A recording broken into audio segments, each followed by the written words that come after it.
Frecuencia Abierta, la posibilidad de escuchar y razonar. Estás con Jorge Méndez en Frecuencia Abierta, escuchando las voces de los protagonistas.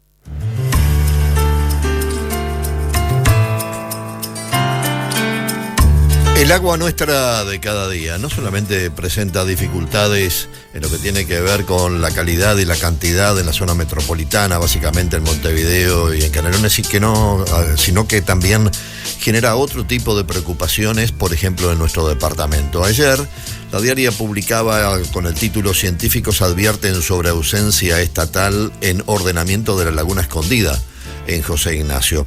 Este tema nos ha llamado la atención y queremos profundizar un poquito en el conocimiento de qué es lo que está pasando, y es para eso que una vez más agradecemos la participación de Néstor Maceo, quien ya estuvo hace unos días hablando con nosotros justamente sobre temas medioambientales, y para hablar de lo que han estado analizando científicos que advierten sobre la ausencia estatal en el ordenamiento de la Laguna Escondida, laguna que queda allí yendo para José Ignacio sobre la mano izquierda de la Ruta 10. Néstor, buen día, gracias por atendernos, muy amable. Buenos días, gracias por la invitación, saludos a la audiencia. Quería que le contaras a los oyentes un poquito en qué han estado trabajando en estos días vinculado al tema que yo mencionaba. Sí, ese artículo de la diaria, y hay otro artículo del diario El País que se refieren a un evento que se desarrolló la semana pasada a iniciativa de organizaciones de la sociedad civil y la Liga de Fomento de José Ignacio, en función de la preocupación que existe por una serie de transformaciones que están ocurriendo en Laguna Escondida y en la cuenca asociada.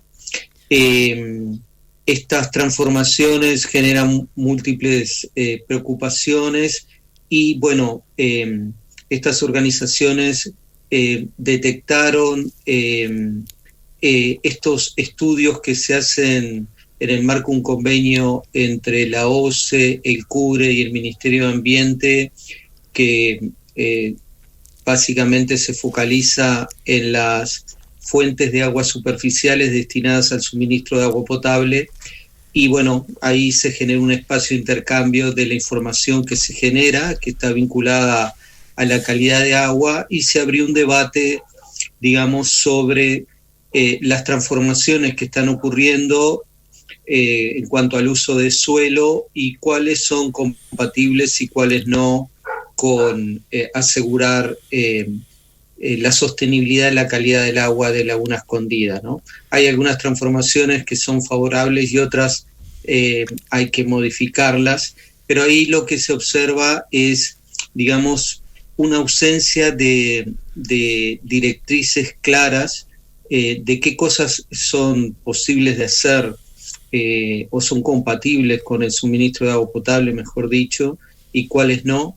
Y otra debilidad que tenemos es que hay poca presencia en el territorio del ámbito público. Entonces muchas veces estas transformaciones son detectadas cuando ya están realizadas o es muy tarde y son muy difíciles de revertir. Eso en una apretada síntesis, sí, lo que recoge ese artículo. Bien, Néstor, déjame consultarte algunas cositas. Más que nada para ilustrar a los oyentes. Laguna Escondida hasta hace 15 o 20 años era una laguna que prácticamente ni se nombraba, hasta que de alguna forma el hecho de que llegara la mano del hombre y se empezaran a comercializar las tierras y a construir llevó a que se transformara en un lugar de mención, por lo menos un poco más continua. Cuando dices que hay que cuidar lo que se está haciendo, ¿te estás refiriendo justamente al hecho de que la construcción y la mano del hombre de alguna forma esté modificando el comportamiento de la laguna? Sí, a ver, vamos a citar algunos ejemplos concretos, así la audiencia puede comprender a qué nos estamos refiriendo. En esta cuenca, por ejemplo, en esta transformación que tú reseñabas, que en definitiva lo podemos resumir de lo que es el pasaje de padrones rurales a padrones más pequeños de 5 hectáreas o por tamaños similares vinculados a lo que son chacras marítimas o nueva ruralidad, o el pasaje a, digamos, barrios cerrados o matrices suburbanas.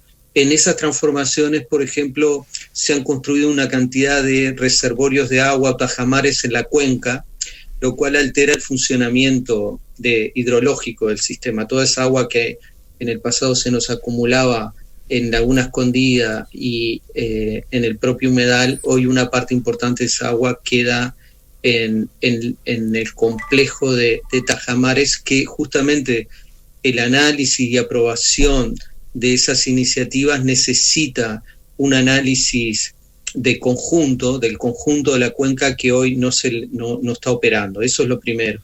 Lo segundo es que hay transformaciones que de alguna manera, digamos, fragmentan, eliminan o rellenan humedales asociados a Laguna Escondida. De hecho, el disparador de todas estas acciones y la preocupación de los vecinos es a partir de una transformación importante en el sector norte del humedal de Laguna Escondida, con la creación de un canal, un pequeño lago, etcétera.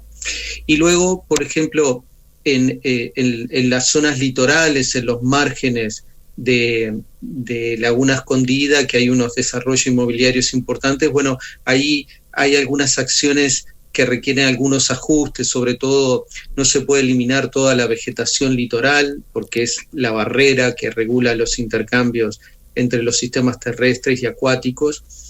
En definitiva, son transformaciones que, con indicaciones claras hacia los inversores privados, son muy fáciles de contemplar en el diseño del paisaje o en el cuidado de estos ambientes, ¿no es cierto? Y además estamos en un contexto muy favorable, porque todo aquello que asegura una buena calidad de agua también es funcional para mantener valores paisajísticos, la biodiversidad del lugar, en definitiva mantener el valor de la tierra y las propiedades aledañas. Lo peor que puede ocurrir es que un cuerpo de agua se deteriore en términos de calidad de agua, no solo por el prejuicio que tiene en el suministro de agua potable, sino porque todo el valor de la infraestructura aledaña cae de forma estrepitosa. Hay muchos estudios al respecto, ¿no? Bien, Néstor, quiero suponer que todas esas construcciones en chacra de 5 hectáreas, como decías, son construcciones aprobadas por la Intendencia Departamental de Maldonado, que en definitiva están reguladas y que se dice qué es lo que se puede hacer y lo que no se puede hacer y dónde se puede intervenir y no, como por ejemplo en zonas de humedales. Esa es una de las preguntas, pero a su vez también, el agua de la Laguna Escondida es la que abastece de agua potable a todas esas chacras, y a su vez también, de alguna manera, si esto estuviese ocurriendo, quienes allí están construyendo se están autoperjudicando porque están de alguna forma deteriorando el estado de la laguna del lugar donde sacan el agua que van a consumir. Voy a ir contestando, agrupando las preguntas. Lo primero que tenemos que tener en cuenta es que Laguna Escondida es un sistema que se activa en la temporada veraniega, justamente para poder responder al incremento de consumo en José Ignacio y el entorno. Bien. El resto del año ese sistema se alimenta desde Laguna Blanca, localizado en manantiales. Queda claro. En definitiva, es un sistema que juega obviamente un rol clave, porque si no estuviera es muy difícil o es imposible atender la demanda que hay en el verano actualmente en José Ignacio. Tengan en cuenta que el verano pasado se rompió el récord de consumo de agua en esa zona. Y a su vez Laguna Blanca recibe el respaldo de Laguna Escondida, de Laguna del Sauce, de todo el sistema de Laguna del Sauce. Entonces, como vemos, todo el sistema está interconectado y, bueno, tiene una cantidad de infraestructura que permite responder a ese incremento muy fuerte que ocurre en los meses de diciembre, enero. alguna parte de los emprendimientos que están en el entorno de Laguna Escondida, obviamente se alimentan del suministro de OCE y muchos se alimentan de pozos y de reservorios de agua. Lo que en relación a una pregunta realizada por ti, obviamente aquí hay una interacción que bien diseñada, digamos, valga la redundancia, genera múltiples beneficios, tanto para los propietarios que están en el lugar como para este bien público que es el suministro de agua potable. Ahora, terminando con las preguntas, en este momento lo que tenemos son una serie de desafíos que hay que resolver. Primero es que seguimos teniendo una brecha muy grande entre el marco normativo existente y la aplicación en la realidad. Eso es lo primero. Y lo segundo es que en ese marco normativo hay varias cosas que hay que ajustar e innovar. Por ejemplo, todos los permisos que se requiere para la construcción de un tajamar básicamente van analizando solicitud a solicitud o predio a predio. No hay un análisis de conjunto y menos un análisis detallado como requiere una cuenca que está destinada al suministro de agua potable, ¿no? Entonces, ahí hay un aspecto importantísimo a mejorar. Y el otro tema que es muy importante es que el ámbito público, me estoy refiriendo al nivel nacional, Ministerio de Ambiente, o nivel departamental o municipal, tiene que tener más presencia en el territorio, es decir, hay que pasar por el territorio para darse cuenta de las cosas que están ocurriendo. Muchos de estos fenómenos que mencionaba o ejemplos que desencadenaron esta convocatoria justamente parten de preocupación de vecinos que comienzan a conectar y llamar a la asistencia, digamos, del ámbito público. Y hay otra dimensión, y termino con esto, que no es menos importante, es que los ámbitos públicos tienen un rol de extensión. ¿Qué quiere decir esto? Tienen que, brindar información, dar directrices claras a los desarrolladores, a los propietarios, qué cosas son, convenientes o no de llevar a cabo, y el capítulo de las cuencas destinadas al suministro de agua potable es un capítulo que necesita unos recaudos especiales que no logramos incorporar en el trabajo de los ámbitos públicos. Esa es un poco la... A ver si entendí, Néstor, ¿querés decir que las personas cuando deciden construir en ese lugar sería bueno que se asesoraran, por ejemplo, con OCE-UGD de qué es lo conveniente poder hacer? Sí, exacto. Tiene muchas de estas transformaciones no responden, digamos, a una mala intencionalidad. Es desconocimiento nada más. Siguen objetivos y motivaciones que son válidas, pero hay veces que hay, por ejemplo, alguien que está al margen de la laguna y en ese margen hay vegetación litoral, lo que comúnmente llamamos juncales. Bueno, no se puede eliminar todos los juncales, podemos eliminar una parte para que ese vecino tenga vista, tenga acceso al cuerpo de agua, pero no podemos eliminar todo el frente de su padrón. Bueno, eso es algo que generalmente aquellos que están en la gestión de esos predios, en el diseño paisaje, no logran incorporarlo, ¿no? Entonces ahí hay una labor de capacitación y de formación que hay que avanzar, ¿no? Bien, ha sido muy interesante esta charla, Néstor, agradecemos el tiempo, muy amable.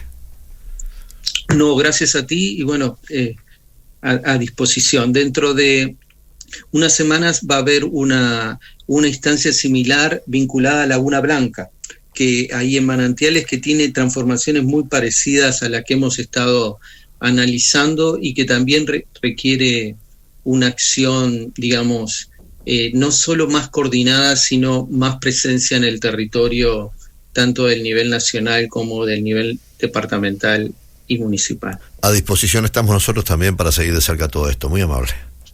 Bárbaro. Un abrazo, buena jornada. Buena jornada. Conversábamos con el científico Néstor Macedo, hablándonos de la advertencia de algunos científicos sobre la ausencia estatal en el ordenamiento de la Laguna Escondida en José Ignacio. Lo escuchaste aquí en Frecuencia Abierta. Frecuencia Abierta.